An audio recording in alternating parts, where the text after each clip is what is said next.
Senovinis želė su vaisiais, uogom ir truputėlį sumodernintas ir supaprastintas ir kaip jį pagaminti abėcėlė. Taigi pirmiausia įmam želė formą ir ją plonai patepsim aliejum, kad mūsų želė labai lengvai išsiimtų. Šaukštelis aliejaus, be skonio, be kvapio ir silikoniniu teptuku plonai patepame visas sienelės.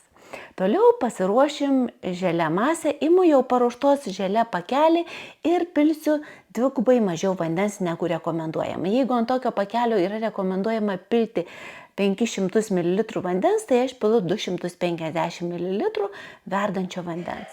Ir tiesiog metalinę plakimo šluotelę išmaišau, kad gerai ištirptų ir palieku truputėlį pravėsti, o tuo metu ruošiuosi uogas ir vaisius. Šį kartą imu braškes, jas perpjaunu per pusę, puikiausiai čia tiktų ir vyšnios be kauliukų, ir avietės, ir trešnės, kokias turit uogas tokias naudokit, puikiai tinka ir šilauogės, aš įdėsiu truputėlį konservuotų šaldytų šilauogių ir toliau dedu konservuotus vaisius, tai konservuotus ananasus, persikus. Puikiausiai čia tiktų ir konservuoti obuoliai. Maždaug santykis, kad būtų pusė šviežių, pusė konservuotų, nes tada gaunasi toksai saldžiai rūgštus, labai geras skonis.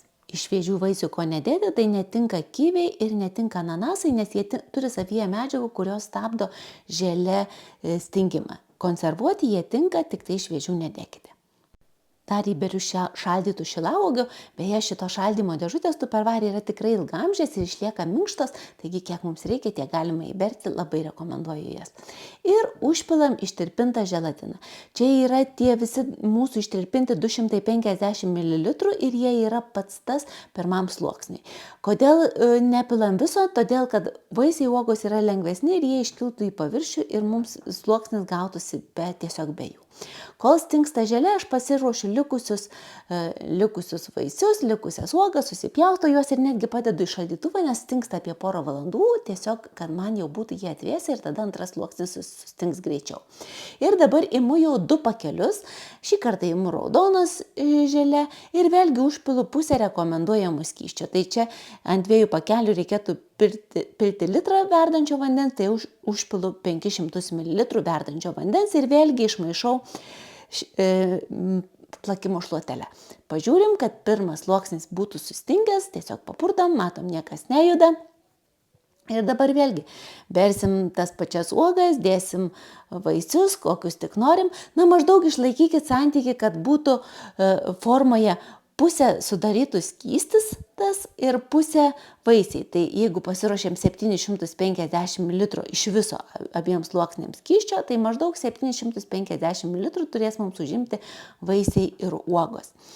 Ir dabar, dar kelias šilauogės užbarsysiu, nors truputėlį gal man čia jų ir bus per daug, bet viskas gerai, truputėlį skysčio liks, galėsiu padaryti mažesnę formelę. Ir dabar užpilu štai šitą jau ištirpusią raudonąją želę, užpilam ir viskas.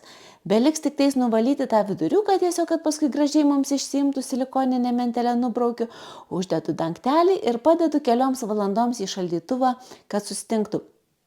O tokį sustingusi galite šitoje formoje neštis ir į svečius ir paskui nusinešę išimsite, o kaip reikia išimti, tiesiog atidengiate, pažiūrite, kad būtų sustingusi, jeigu sustingusi, dedate lėkštę, apverčiate formą,